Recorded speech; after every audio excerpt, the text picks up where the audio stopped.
Salvador García Carrillo, hombre hecho a sí mismo, trabajador incansable, inclinado hacia la igualdad de clases desde muy joven. Estos pocos conceptos nos pueden dar idea de ese gran interior de mi personaje de hoy. Nacido en Barranco Hondo, en Gáldar, en un año del siglo pasado, desde muy pequeño, se niega a integrarse en el destino que la sociedad de aquella época le había preparado debido a su condición social. Su paso por el seminario, con el único objetivo de poder comer 3 veces al día y aprender a leer y escribir sin ningún tipo de atracción mística hacia la profesión de sacerdote, le hacen desde muy niño ser contestatario con el régimen establecido.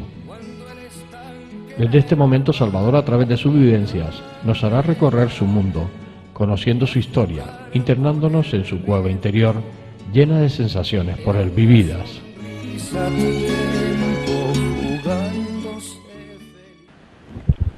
Salvador, ¿cómo fue tu infancia? Fue corta, ¿no? Mi infancia, en realidad, yo no sé lo que es la infancia. Yo nací en Barranco Hondo de Gáldar, éramos de una familia de 12 hermanos, pasábamos hambre. Sí, porque cuando se escucha eso de decir pasar hambre, pasar hambre. Y entonces, pues, yo era medio enfermizo y me mandaron a Las Palmas, estuve en el Hospital San Martín y luego desde allí me metieron en el seminario. ¿En el seminario? ¿Con qué años te metieron? Tendría yo 8 años. 8 años. 8 años con la intención de quitar una boca de comida en mi casa porque no había que comer. No había que comer. Y entonces eso lo hacía muy bien en aquel entonces los párrocos de los pueblos, pues cuando había familia con muchos hijos, al seminario. Cogían uno y mandaban al seminario. O sea que tú con 8 años fui al seminario, luego a los 13 años, 14 años salí del seminario. Mis padres plantaban tomate en la aldea de San Nicolás, era parcero, con los González, y me di cuenta que aquel mundo no era el mío. Pero antes de llegar a esos 13 años, cuando tienes esos 8 años, ¿cómo te acuerdas de aquellos, o tienes algún recuerdo de tus años muy pequeños, si había juegos y...? Bueno, en aquel entonces jugábamos a la pelota de calcetines, de las medias viejas, de las medias de su madre, ¿no? Le robamos las medias para hacer una pelota con papel y con cosas esas para después jugar con los chiquillos allí. Estaba el juego del trompo, nos poníamos a jugar los trompos y le sacábamos una púa, entonces metíamos un montón de moscas dentro allí porque se enguía más, ¿no? ¿Y tú recuerdas las navidades de aquella época? ¿Cómo eran? No existían. Ni reyes, en mi casa, ni los reyes ni nada, no teníamos nada, nosotros éramos una gente muy pobre y no teníamos nada, así, pasábamos hambre. O sea que ni siquiera para celebrar las navidades. Yo recuerdo que yo era uno de los privilegiados porque yo como comía todos los días, 3 comidas al día y tenía donde ducharme, pues no tenía problema. En aquel entonces para ducharte tenías que ir a un barranco donde corría el agua, que era manantial caliente, en Barranco Hondo. Para ducharte. A ducharte, ¿no? En el agua, que era un agua riquísima, y un agua que sería un poco caliente, ¿no? Temperatura, bajo un nogal precisamente, ¿no? Esa era la ducha. Esa era la ducha, ahí íbamos a ir, iba tu madre y las vecinas a lavar ahí la ropa, ¿no? Sí, era un momento bastante triste, ¿no? Yo muchas veces cuando les cuento esto a mis hijos, les digo, no se olviden nunca que la vida no es esto, que ha habido vida peor que esta, ¿no? Momentos peores, ¿no? Porque llegas al seminario con 8 años y ¿para ti qué significó aquello? Porque estás rezando todo el día, lo único que es rezar, no había otra cosa. No tenías ninguna ansiedad, no sabías por qué ni por qué no. te ponías a rezar y punto, ¿no? Te enseñaban a leer y escribir, te enseñaban a prepararte, vamos, iban preparando con una guía concreta, ¿no? Pero luego, el motivo que yo marché al seminario era porque a mí se me quemaron 4 hermanos en la aldea San Nicolás. El más mío tenía 24 años, una hembra de 22, otro varón de 18 y otro de 16. Y entonces, pues, mi madre pues, se quedó sin ninguna ayuda y se fue a la aldea a plantar tomateros, y yo salí del seminario y iba a mi madre a la aldea, y cuando llegué a la aldea, pues me di cuenta que aquello no me gustaba, que aquello no era mi mundo, que aquello yo estaba acostumbrado a otra filosofía, a otro modo de vida, y que claro, cuando quería lucharme allí tenía que ir en un estanque, pero cuando quería, te digo, no tenía ni sitio donde hacer las necesidades, ¿no? Es decir, era una habitación con 2 cabras, 3 cabras al lado, como el otro, y la gallinita, eso es lo que teníamos aquí entonces, ¿no? Vivíamos en una situación de pobre, ¿no? Trabajando todo el día, trabajando. ¿No? Entonces yo a los 16 años me fui voluntario a automovilismo, y estuve en automovilismo voluntario por 4 años, pero nosotros no eran por 20 meses. Y cuando yo veía que aquello ya yo había aprendido a mecánico, que no tenía ni idea, pero había aprendido algo, pues un día le pegué un pan un ojo a un teniente. Sí.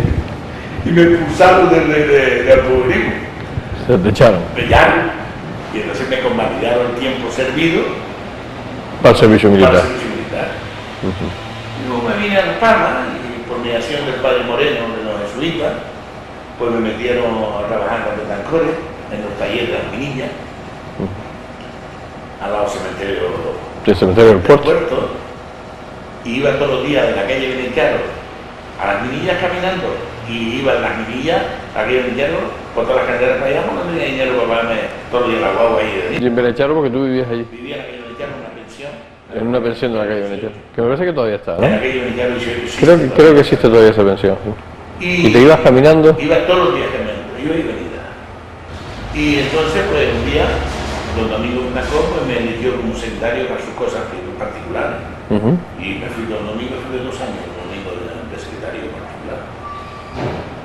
Y en esa trayectoria de mi vida, pues salió una plaza de celador en el ambulatorio de especialidades frente a las oficinas municipales hoy en León y Castillo. Me metieron ahí y compartía las dos cosas, es decir, compartía estar trabajando de celador y de secretario de don Domingo, los sitios para ganar la sentilla, ¿no? ¿Cómo era? Tú sales del seminario con 13 años, 14 años. Tú no tenías tiempo para la diversión de joven, ¿no? Porque no, nosotros no sabíamos ni lo que era un baile, ni nada, pues lo que hoy es la infancia, ni siquiera la juventud. Nada, no he vivido ese momento en mi persona, así. Yo nunca he sabido lo que es el disfrute de la juventud, ¿no? Tener un regalo, tener algo, porque no existía por parte familiar, y el seminario no te daba nada, ¿no? Y después cuando sales del seminario y empiezas... Era eso, en la de San Nicolás era una persona sonámbula, ¿no? Me da cuenta que ni los chicos que estaban allí era mi entorno, ni era mi forma de haber vivido, y me da cuenta que yo estaba en un mundo distinto al que en realidad estaban los demás que estaban allí, ¿no? Distinto mentalmente, de necesidades iguales, ¿no? Claro, pero llegas a trabajar aquí a Las Palmas. Entonces ya yo me vine a Las Palmas, me puse a trabajar. Pero tampoco tienes momentos... Y le ayudaba a mis padres, se ayudaba con dinero. Y ya cuando entré en la seguridad social fue para mí ya lo que podríamos llamar llegar al techo de mi vida, ¿no? O sea, ya he encontrado algo que te permita ganar y al mismo tiempo ser alguien, ¿no? Y efectivamente estuve ahí trabajando, y en el año 71 vinieron las elecciones sindicales y me eligieron en la clínica del Pino celador, y me eligieron presidente del sindicato que se llamaba la Unión de Técnicos y Trabajadores de Actividades Sanitarias. Y equivocarme en la clínica. Estamos hablando del sindicato vertical. Ya salí en la sindical en la clínica, Luego salí por todas las clínicas, me dijeron vocal, y todos los vocales de todas las clínicas me dijeron presidente. ¿Cómo era eso del sindicato vertical? Eras sindicato en tu empresa, después concursabas, te presentabas a ser vocal provincial y después los vocales provinciales todos te elegían presidente de la Unión de Técnicos y Trabajadores. Un sindicato vertical que no tenía nada que ver con los sindicatos de clases, ¿no? También te intento decirte que yo tuve la libertad de siempre decir lo que pensaba y siempre tuve la libertad de defender mi interés. Los intereses sanitarios, no los míos personales, los de toda la gente que yo representaba. Y luego eso me abrió las puertas, porque automáticamente me fui era vocal nacional nato, y luego en Madrid pues me nombraron de la Ejecutiva Nacional. Eso me daba pie para ser vocal nato del Instituto Nacional de Pensión, que era mi empresa. Con lo cual, en aquel entonces, yo tenía mucho poder por esas circunstancias, ¿no? Porque estaba en el consejo del INP a nivel nacional y en el consejo del INP a nivel provincial. En aquel momento echabas para atrás el recuerdo de todo lo que tú habías pasado como niño, como joven, al llegar ahí. Yo nunca me he olvidado, y siempre se lo digo a mi familia, a mis hijos, de las necesidades y de las penurias que nosotros pasamos y de la carencia. Yo nunca he olvidado mi historia. ¿De dónde viene? Yo sé quién soy, sé de qué familia vengo y sé el recorrido de mi vida. Hay, como en todas las cosas, hay luces y sombras, ¿no? Más sombras que luces. Se me olvidó decir que desde hace 15 o 20 años para acá, mi vida fue otra. Empezó a cambiar mi vida, empecé a ver otros mundos, empecé a ver mis posibilidades y hoy me considero una persona muy agraciada. Volvemos a esa edad tuya juvenil, a esa edad tuya del trabajo, a esa edad en que tú vas a la aldea, en que te vienes de la aldea, en que te vas a trabajar a Las Palmas. Para un muchacho de aquella época era normal tanto ajetreo, tanta... No, lo que pasa es que yo me fui huyendo de la aldea. Porque tan joven y ya estabas tomando tus decisiones. Yo me fui con 14 años, con 15, yo me fui de allí con 16 años, estuve en la aldea 2 años. Y yo tengo que reconocer, la gente de la aldea ayudaron mucho a mi familia. Yo soy una persona muy agradecida con la aldea San Nicolás. Soy hijo adoptivo de la aldea, fui propuesto y nombrado hijo adoptivo de la aldea y del pueblo de la aldea. Y yo quiero mucho al pueblo de la aldea, porque ayudaron mucho a mi familia, mi madre, mucho, mis padres, que ayudaron cuando nosotros pasábamos auténticas necesidades, ¿no? Por lo tanto, yo soy una persona muy agradecida. Siempre lo he sido, pero concretamente es un pueblo al que yo quiero y lo llevo en mi corazón. Por esa circunstancia y porque mis hermanos están enterrados en el cementerio de la aldea, ¿no? ¿Cómo eran las relaciones con las chicas en aquella época en que tú te movías con 16, 17 años? ¿Cómo se conocía una chica en aquella época? ¿Paseando? ¿Con las miradas? ¿Pero es que se iba oyendo los bailes, oyendo el cine. ¿Y tú solías ir a los bailes? Sí, pero las relaciones eran muy pocas. Yo en la aldea no tuve novia ninguna. Yo vine a conocer lo que se llama una mujer, pues cuando tenía 17 años, que conocí pues a una señora, que yo fui ordenanza de esa casa y me utilizaron. Un niño bueno, un niño nuevo, y me utilizaron. Entonces, esa fue mi vida, esa fue la primera experiencia que yo tuve en la vida con una mujer. ¿Y dónde se conocían? ¿Los bailes? ¿Conocían las chicas? En los cines, en el paseo en la plaza. En la plaza. En la plaza, pero claro, yo no iba ni a paseo ni al cine, porque no tenía ropa suficiente para ir dignamente. Mi madre me ponía un pantalón toda la semana y después los viernes lo lavaba con añís y con un poco de almidón y lo ponía ahí a secar para ponerlo sin y plancharlo, ¿no? Sí, en aquel entonces no gozabas de lo de hoy te quitas todos los días un calcetín, o te quitas todos los días hoy la ropa, si te cambias, claro. Te cambias, entonces era una semana lavarlo y volverlo a poner, porque había otra cosa. Y si estaba roto, podía ir a hacerlo, ¿no? Claro, y tú no salías así al paseo. Muy poca, mi salida era muy poca. Cuando llegas a Las Palmas, no eras bailarín. Nunca he bailado, no sé nadar porque no tenía tiempo ni para ir a nadar. Eso ya un poco de gandulismo, pero bueno, o de miedo al agua. También puede ser, ¿no? No se causa de las dos cosas. Cuando llegas a Las Palmas, cuando estás viviendo en la isleta, en esa pensión, ¿cómo es tu vida? Porque ahí estás solo y... Ahí estaba solo y muy triste, pero no tenía amigos, no tenía nada. Entonces fue, bueno, pues ahí fue cuando conocí a Guedes, para descanse, que también trabajaba con nosotros en Marcores, Marito Guedes, y ahí conocí a mucha gente que me ayudaron mucho. Pepe Travieso, que era mi maestro, en el taller, mucha gente conocí yo en la minilla y mucha gente que me ayudaron también. Sí, pero estás hablando que tenías 19, 20 años, 21 sí, años, 22 años, ¿no? Después pues, conocí a una niña en San Lorenzo, fue la primera novia que yo tuve oficial. En San Lorenzo, ¿y eso qué fue? ¿En una fiesta allí o...? No, la conocí en la parada del coche de obra de aquí de... ¿En la parada de los coches? Curioso, sí. Ahí donde estaban los Haicasas. Sí, hay casa, exactamente.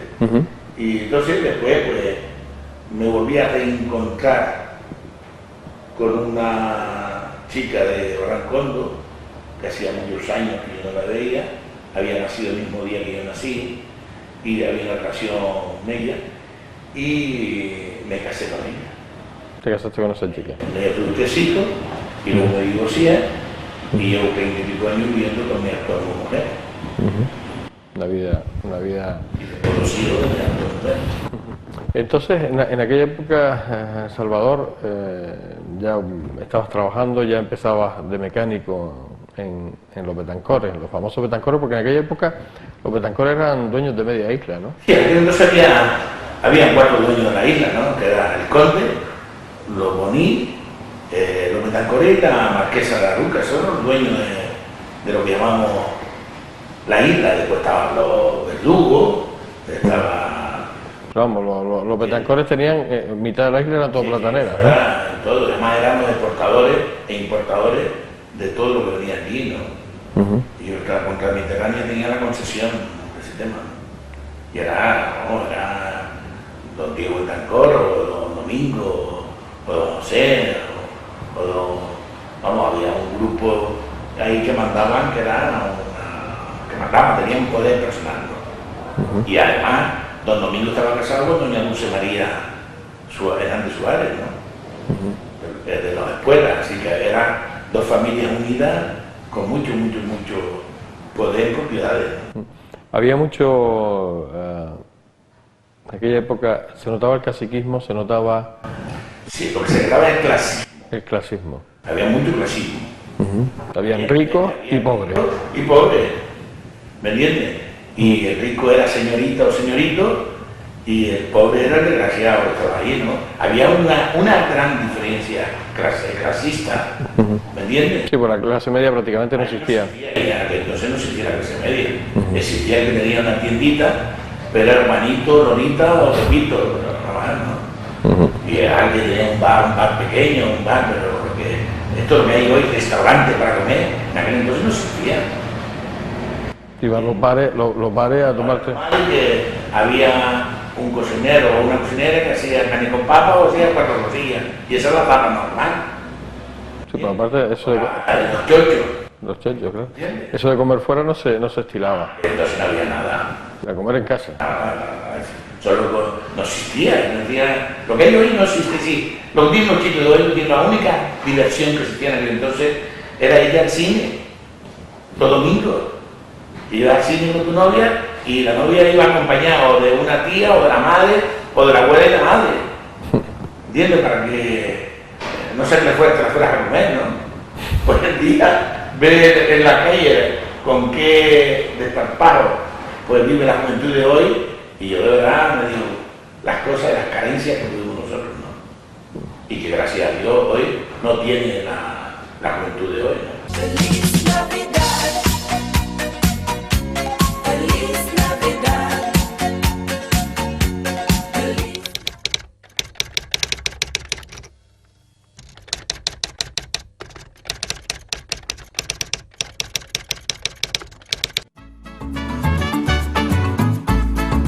El ahorrador de electricidad Estaminal es el único aparato en el mercado que reduce el consumo de electricidad tras haberse instalado en miles de hogares en Canarias.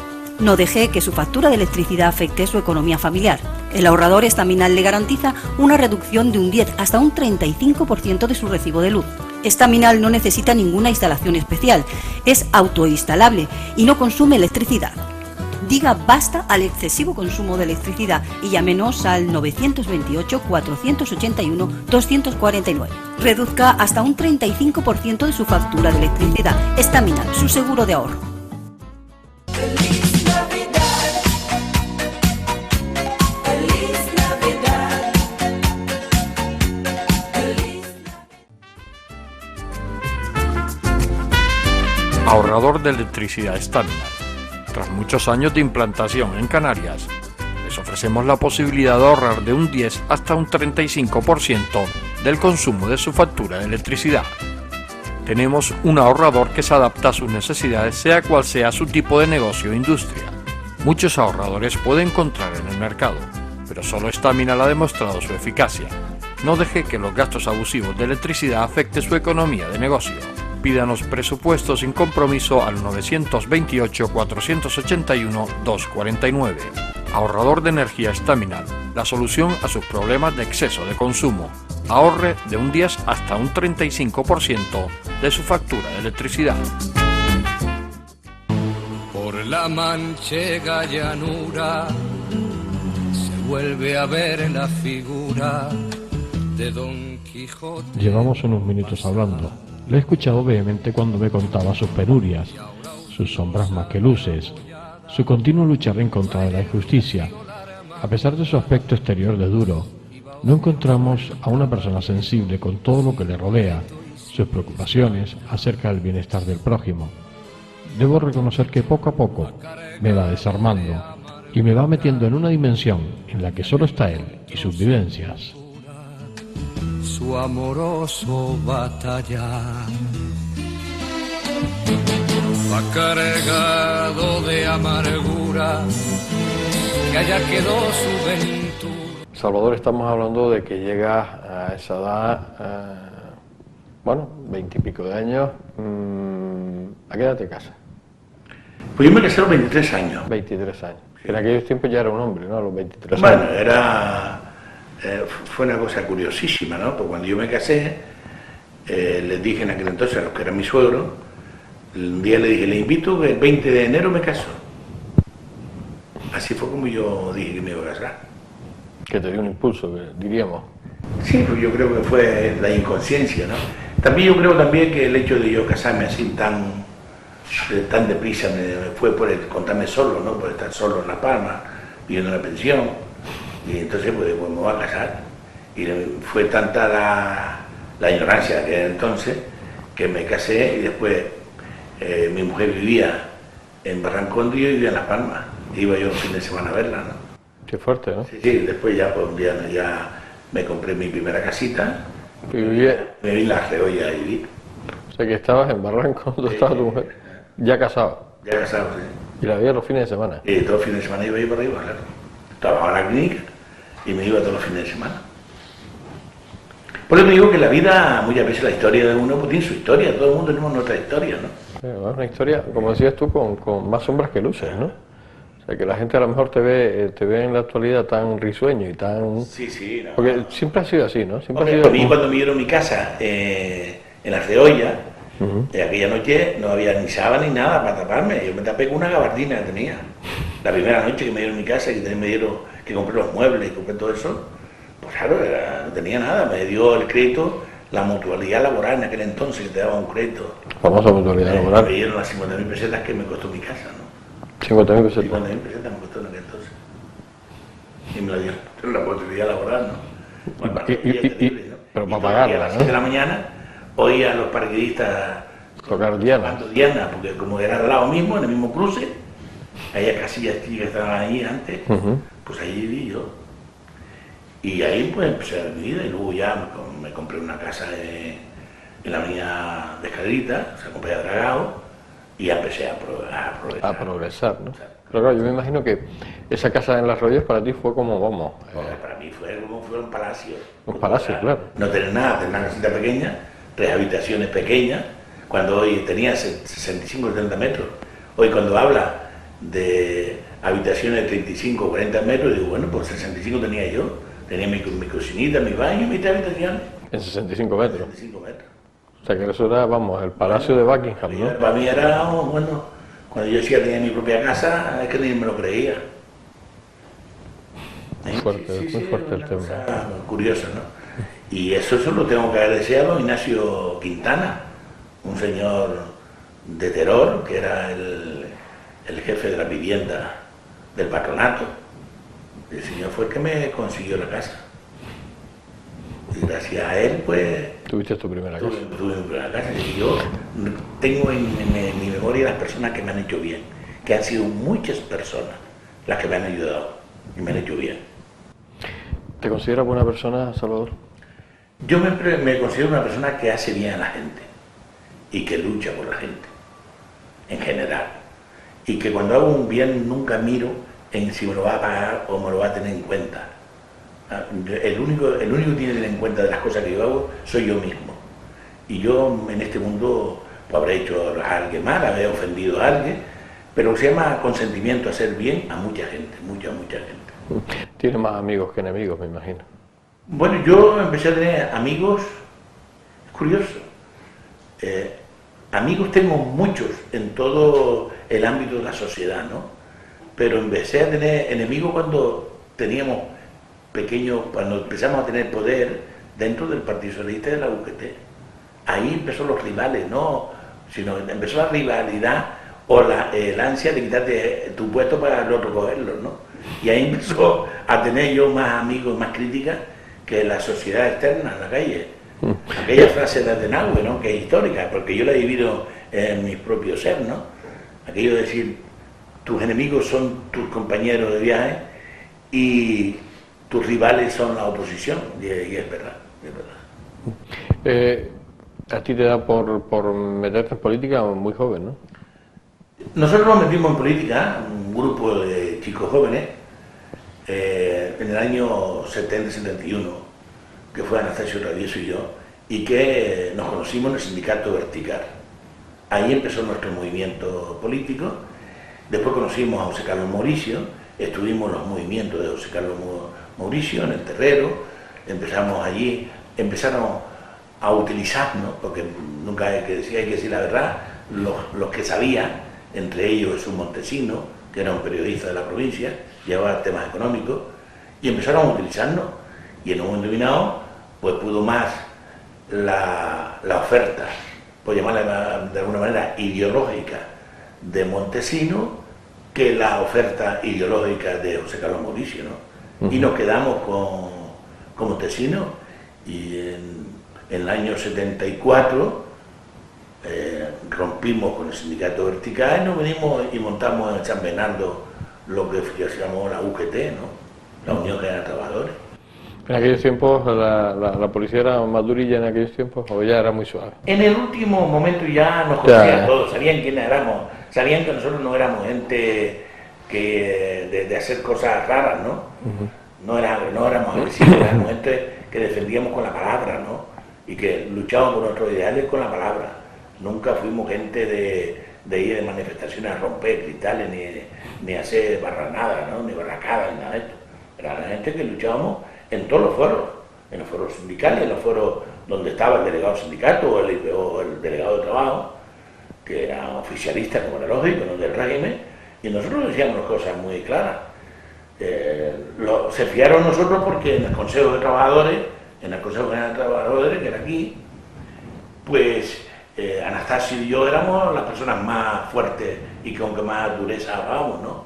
Después había otro que hablaba, pero lo hacía para la galería, porque interiormente estaban de acuerdo con el mundo político, ¿no? Que regía en aquel entonces. Y entonces Anastasio y yo pues empezamos con la UGT y el Partido Socialista. Dentro del Partido Socialista había dos movimientos, los históricos de siempre y la gente joven que queríamos abrir ahí una brecha, ¿no? Era lo que en aquel tiempo se llamaban los renovadores. O algo así. Exacto. Entonces, nosotros lo que hicimos fue, nos integramos con los históricos. Y aquí no se notó esa división de los históricos, los que vienen del partido de la guerra, o los que estábamos dentro, ¿no? Entonces aquí hubo pues una integración total y ahí fuimos acogidos con mucho cariño. ¿Tu vida familiar cómo discurría en aquellos años? Bueno, yo trabajaba en la clínica, vivía, como ya te digo, en las de olla, y entonces buscaba alicientes distintos a lo que tenía en aquel entonces, ¿no? Es decir, no me sentía realizado en mi vida familiar y no me sentía realizado en mi mundo de trabajo, sino que quería buscar algo porque las inquietudes de aquel entonces no existía otra cosa que estar en algo que te prohíben, ¿no? Y eso sí era un aliciente, el luchar por algo que te estaban prohibiendo, que es la vida política, libertad, tal, y claro, empezaste a conocer otro mundo y dediqué mucho tiempo al mundo político y al mundo sindical. ¿Y tu familia lo aceptaba en aquella época? No, yo creo que eso fue uno de los motivos de mi separación. En aquel entonces no había divorcio, había separarte, ¿no? Y en el año 79 yo me separé. Me fui a un viaje a los Estados Unidos y cuando regresé pues ya no volví. Lo que puedo sentirme orgulloso es que nunca he dejado en todos los sentidos de ser padre. Yo siempre me he sentido que todos mis hijos son iguales y que mis hijos les quiero a todos iguales, ¿no? Y que mis hijos no pueden decir nunca que su padre les abandonó, no les escuchó, no les ayudó, no les ha motivado para que puedan buscarse su trabajo. Siempre he sido una persona que he luchado por mis hijos, por todos iguales. La relación es buena con ellos, claro. Con mis hijos tengo una excelente relación. Y con mi ex mujer, yo no tengo absolutamente nada contra ella, porque ella no es culpable de mi separación, porque fue la propia circunstancia. Uno tenía otros contactos, mi mujer siempre estaba en mi casa y no tenía otra relación, venía del campo, y yo pues estaba todo el día en la calle, tenía más relaciones, más tarde, y quiera o no quiera, pues conocía a más personas, ¿no? Y en esas relaciones conocí a la que hoy es mi mujer, con la que me siento muy integrado, enamorado y que ha sido mi salvación, ¿no? Ya me llevas muchos años, ¿no? Sí, llevamos 32 años. Ya está bien, ¿no? Ah. O sea que Y gracias a ella pues yo he prosperado mucho, ¿no? Esa es la pura realidad. Llega un momento en que la vida política te absorbe, ¿no? Es decir, que Sí, pasas a ser más político que trabajador, ¿no? Sí, a partir del año 76 me fui a Madrid y me cogieron para que organizara la Federación de Sanidad a nivel de toda España. Y entonces pues me empecé a visitar residencias sanitarias, pueblos, ciudades, nos quedábamos en las casas de los compañeros, en la habitación del niño o de la familia. En aquel entonces no como ahora, cobraban en hoteles de 5 estrellas. En aquel entonces nos quedábamos en casa del compañero, del amigo, ¿entiendes? Y así recorrí toda España y se creó la Unión General de Trabajadores de la Federación de Sanidad y en un congreso en Galicia, en Santiago de Compostela, pues me eligieron secretario general. Y entonces pues fui nombrado secretario general y me pasaba más tiempo en Madrid que aquí. Me iba los lunes y venía los viernes. Y me recorría toda España dando conferencias, discursos, hablando de lo que era el mundo sindical, discutiendo con los empresarios a nivel nacional, con los ministros. Y ahí tuve una gran amistad con dos ministros de la UCD de aquel entonces, ¿no? Con Sánchez de León tuve una gran amistad y con Juan Rovier de la Sora, que fue una excelente persona y que yo le tengo un recuerdo, ¿no? Fue un hombre que todas las cosas que yo le propuse me las aceptó. Tanto así que me llevó a nombrar director de recursos humanos de la provincia de Salud de Tenerife. O sea que ya fuiste también un cargo político del gobierno en aquel momento. De la UCD, en aquel entonces. Y me recuerdo que cuando fui a ver a Ramón Rubial, que era nuestro presidente del Partido Socialista, le dije que me habían ofrecido esto y el propio Nicolás Redondo, padre, y Ramón Rubián me dijeron que era bueno que fuera ya cogiendo experiencia en la administración porque íbamos a tener el poder muy pronto, ¿no? Y así fue. 2 años después ganamos las elecciones. Y me vine para Las Palmas. Y sigues en la política, lógicamente. Yo soy ahora militante socialista, porque como... Pero digo que en aquella época, sí, sé que lo sigue siendo, pero en aquella época que llegas a Las Palmas de nuevo, ocupas cargos de poder en... No. Yo llegué, me cesaron en Tenerife porque denuncié la mala praxis que hacía un servicio de traumatología allí en Tenerife, enviando enfermos a clínicas privadas, y luego estuve allí donde no se contaba conmigo, me ofrecieron varias cosas que yo no quería, y luego Ernest Yu, en paz descanse, con Javier Juste Grijalva, me propusieron ir a Euskadi, de responsable de recursos humanos en Euskadi. Y me fui a Euskadi, estuve 9 meses en Euskadi. Luego de Euskadi me fue a buscar a Tomás Padrón, el presidente del Cabildo de Hierro, Reño, sí. y me llevó al Hierro para que le arreglara el hospital, que aquello era un desastre, tanto desde el punto de vista estructural como desde el punto de vista de dirección.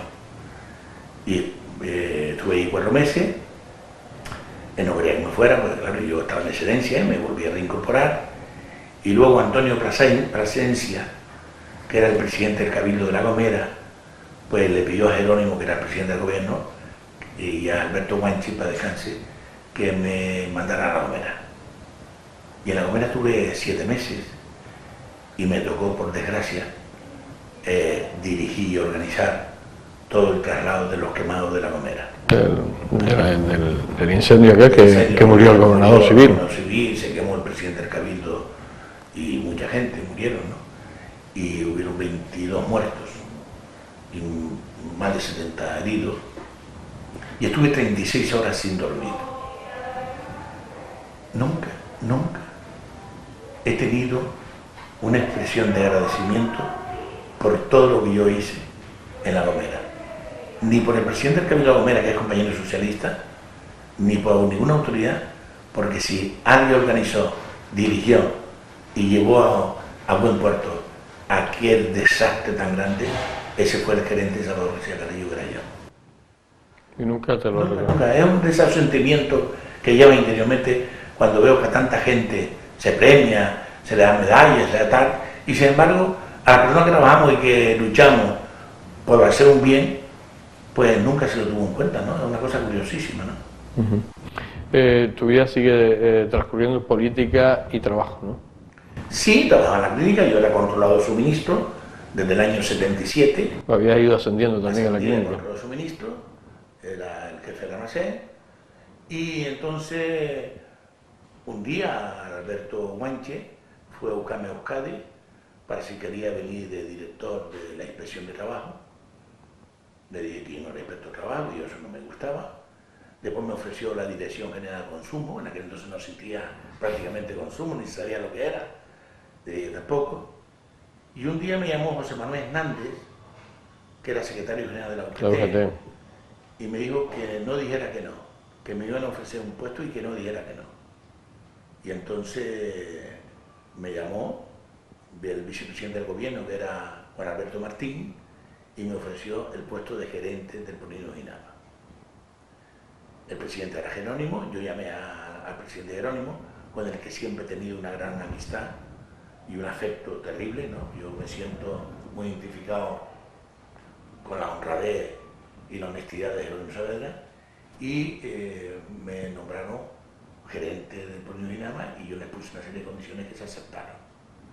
Y ahí estuve 2 años, que ustedes ya conocen mi historia en Inama, que quien puso orden y quien puso servicio y que puso organización en lo que era el Polinos Inama soy yo. Mire, es curioso, yo tengo hasta una tesis doctoral y alguna alumna, y tengo toda la fotografía y todo, del Polinos Inama, de lo que se llama la noria, ¿sabes? Yo le puedo enseñar a ustedes escrito, donde yo defendía el tema de la noria, y el otro día la inauguraron. No me invitaron, pero bueno, otra cosa curiosa, ¿no? Y todo lo que se llama la Rambla, todo lo que es la Rambla, todos esos árboles que hoy están ahí tan bonitos, fueron aquel entonces cedidos por mí y plantados por vecinos. Ahorrador de electricidad Staminar. Tras muchos años de implantación en Canarias, les ofrecemos la posibilidad de ahorrar de un 10 hasta un 35% del consumo de su factura de electricidad. Tenemos un ahorrador que se adapta a sus necesidades, sea cual sea su tipo de negocio o industria. Muchos ahorradores puede encontrar en el mercado, pero solo Staminar ha demostrado su eficacia. No deje que los gastos abusivos de electricidad afecten su economía de negocio. Pídanos presupuesto sin compromiso al 921-481-249. Ahorrador de energía Staminar, la solución a sus problemas de exceso de consumo. Ahorre de un 10 hasta un 35% de su factura de electricidad. Feliz Navidad. Feliz Navidad. Feliz.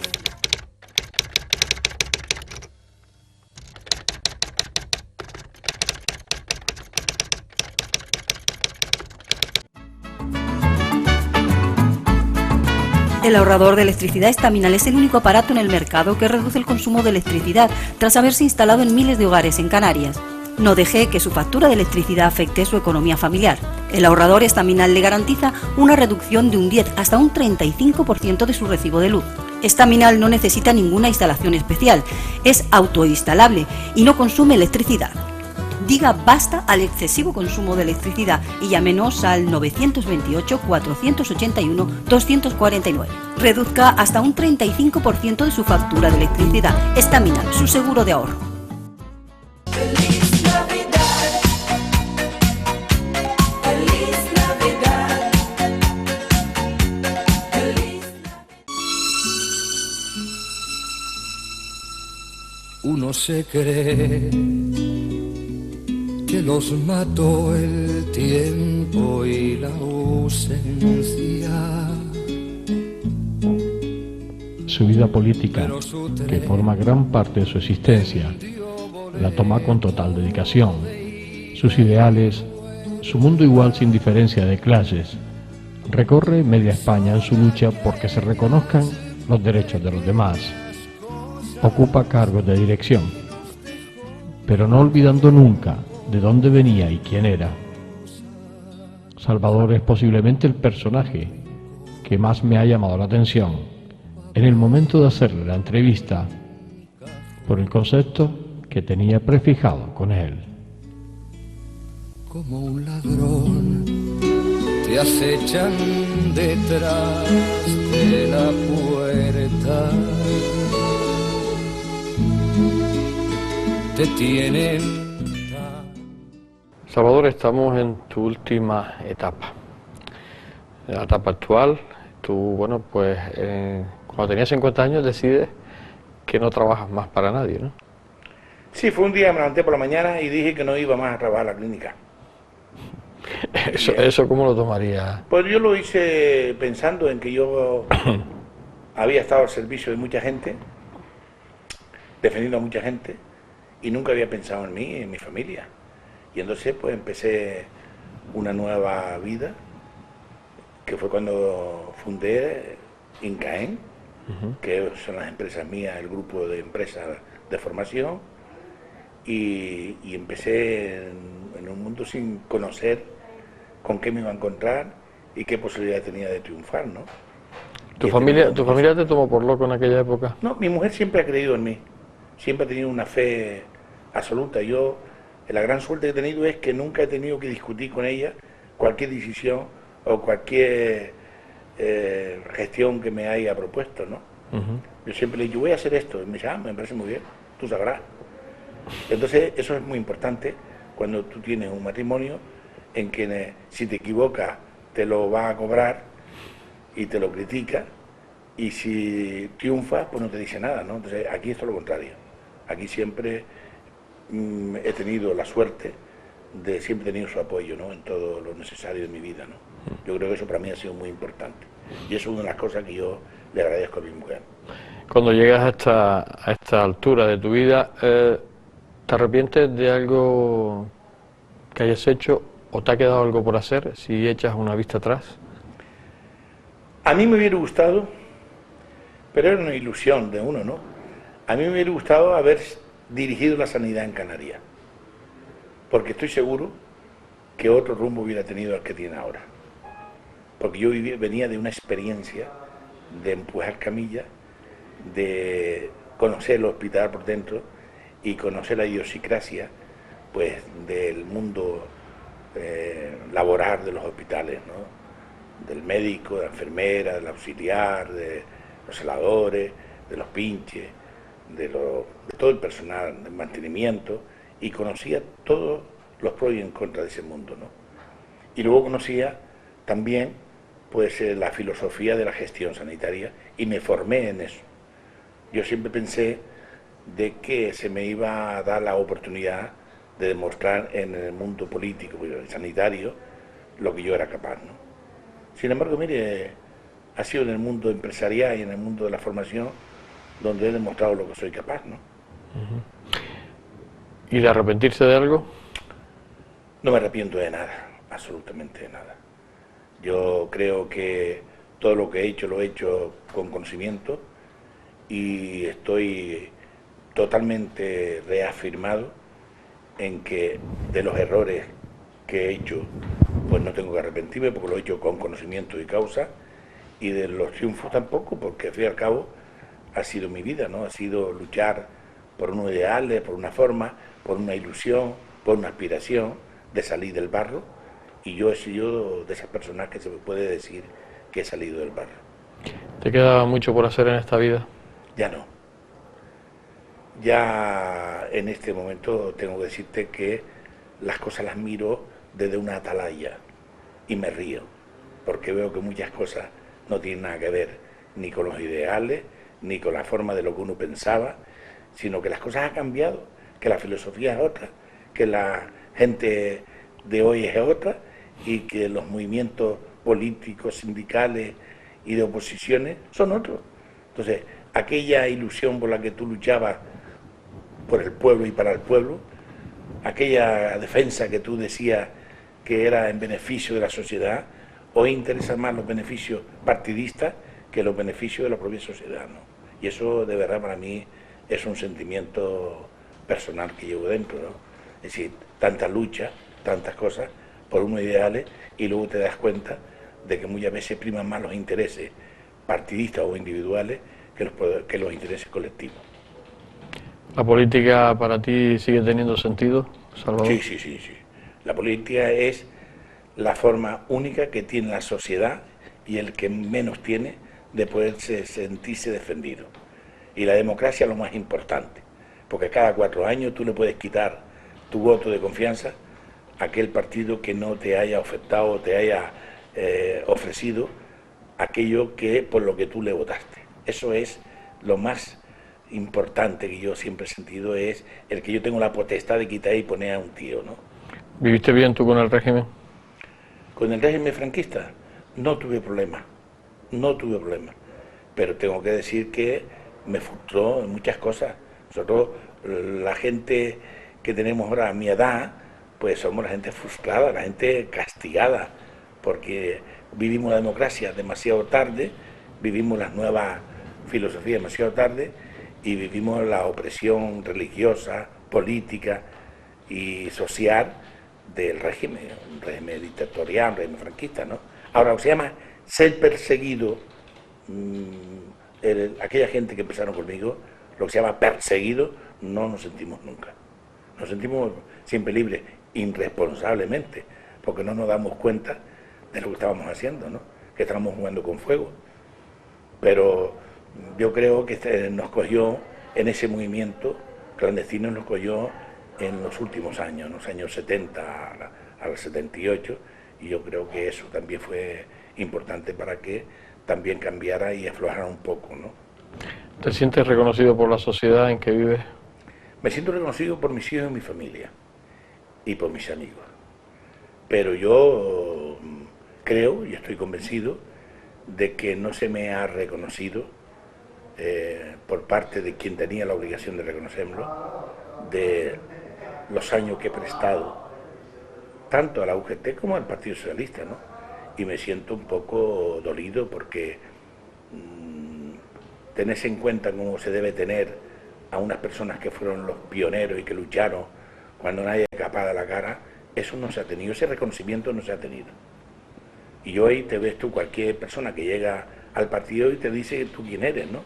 Porque me te pide explicaciones cuando debería haber un reconocimiento a las personas históricas, que se conozca a esas personas que en un momento determinado se jugaron la vida, se jugaron su porvenir y su familia por luchar por unos ideales, cosas que no se han hecho, ¿no?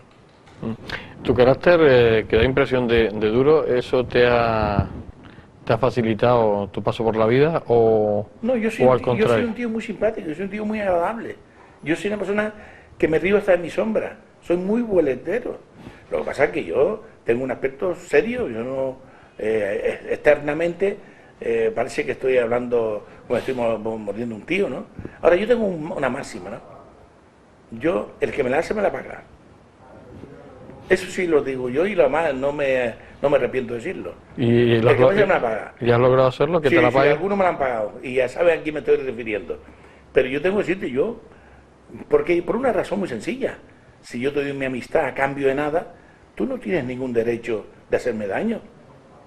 Tú tienes que responder a esa amistad y si tú no respondes a esa amistad y lo respondes tratando de hacerme daño, no te puedo perdonar nunca. Entonces la gente dice, cuidado con ese que si está un tío de mala leche, tal. No, no, no. Yo con los que son mis amigos.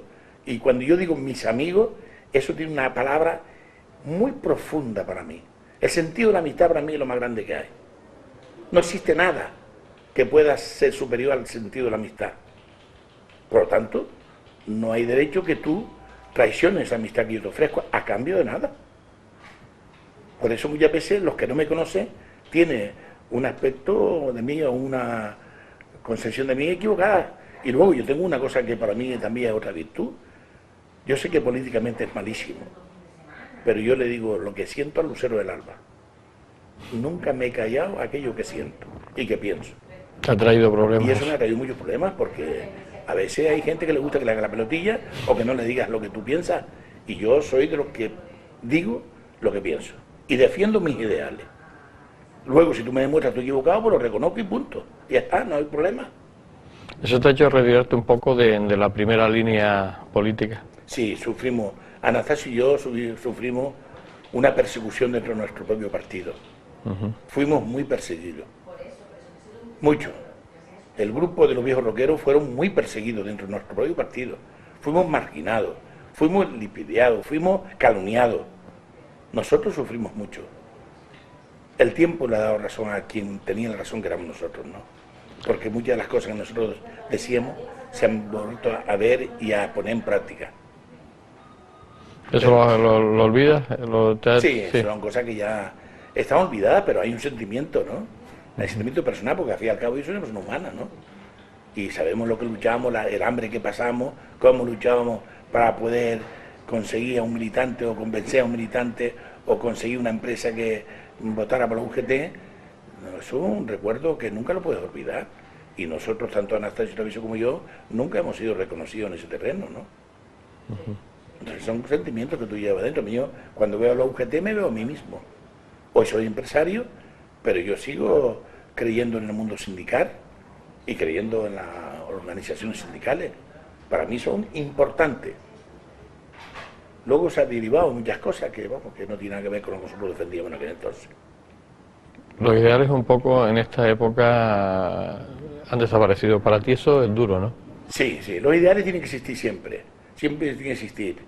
Los ideales, tiene que existir la ilusión y tiene que decir cómo yo puedo aportar o colaborar para mejorar a esta sociedad o a este tema o a esta sanidad o a esta formación o a los empresarios de formación, cómo los uno, cómo llego a que se den cuenta de que si no estás unido no tiene nada que hacer, porque lo que quiere la administración es dividirnos. Y luego he luchado en la Confederación Canaria de Empresarios, de la cual soy miembro, por ser miembro de SECAPIME, como yo he luchado por la defensa de los intereses de las empresas de formación, en general. Y ahí he tenido bastante lucha. Y al final, pues yo creo que se ha ido reconociendo mi labor, ¿no? Tu familia en la actualidad, con tus hijos, la relación es fluida, ¿no? La relación con mis hijos es estupenda. Sigues viéndolos a A ellos. mis hijos, ellos saben que allí tiene a su padre Y ellos saben que cuando tienen un problema aquí está su padre. Y conocidos los pequeños, pues uno está estudiando en MUNI, ingeniero informático, y la otra se presenta ahora para la PAU, ¿no? Y mis hijos son para mí lo más importante. Mis hijos y mi mujer es lo más importante. Te iba a decir por tu mujer, pero me lo has quitado. Sí, tu sí, mujer, sí. me imagino Mi que mujer, mi compañera, parte mi importante amiga, de tu vida, ¿no? Lo más importante que yo he tenido en mi vida es mi mujer. No porque esté delante de la cámara lo estás diciendo, ¿no? Ella lo sabe, ella sabe que es así. Que no mi hace mujer falta. me ha ayudado muchísimo y ha sido el complemento de lo que a mí me faltaba para llegar a conseguir mis triunfos. Y si yo he tenido triunfo, lo he tenido gracias a ella, por el apoyo que siempre me ha dado. Por eso yo nunca me escondo diciendo esto. Ella me ha ayudado muchísimo. ¿Cómo le gustaría a Salvador García Carrillo que le recordara? Como una persona honesta y una buena persona. ¿Te das por satisfecho? Me doy con eso satisfecho. Los amigos que me decías que tienes, ¿tú crees que la amistad sin interés, la amistad real existe después de tantos años que tú has podido comprobar? Sí. Yo tengo muy buenos amigos en el PP. Tengo muy buenos amigos en Coalición Canaria. Tengo muy buenos amigos en Nueva Canaria.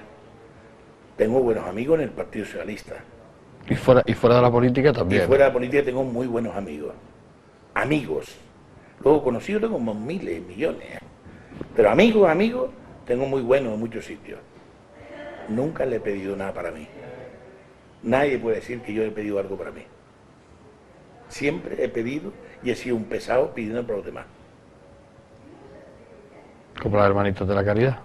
Eso tenía que ver... Es una cosa curiosísima. Pero eso no tuvo nada que ver con tu paso por el seminario, ¿no? Yo siento una admiración y un respeto por las hermanas de la caridad de todo tipo, de toda congregación, que no se te imagina. Siento un aprecio personal por la hermanita de los pobres, por la hermanita de San Vicente de Paúl.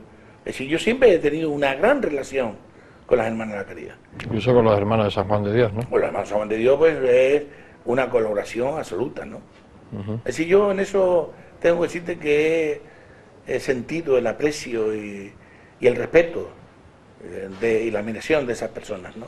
Y yo les quiero un montón. Y no me escondo para decirlo, ¿no? Les quiero un montón y cada vez que puedo ayudarles, les ayudo.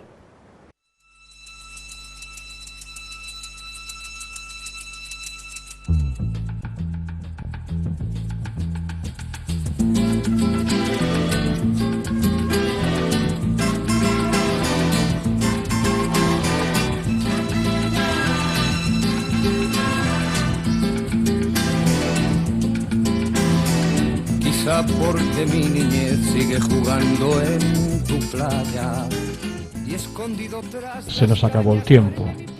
Los 60 minutos se han convertido en 5. La pasión con que nos ha ido detallando paso a paso su historia ha hecho que no transcurrieran los minutos, pero la dura realidad es que sí, y que llega el momento de la despedida. Él nos decía que quería ser recordado como un buen amigo, y yo creo que no es muy difícil llegar a ser amigo de Salvador, y que incluso los que no pudieran estar de acuerdo con él tienen que doblegarse ante su personalidad abrumadora. Salvador García Carrillo, amigo mío, tengo que decirte adiós, pero solo me sale un hasta luego. Y por favor, no dejes de ser como has sido, como eres, como serás. Hasta luego, Salvador. ¿Qué le voy a hacer si yo nací en el Mediterráneo? Nací en el Mediterráneo. Y te acercas y te vas después de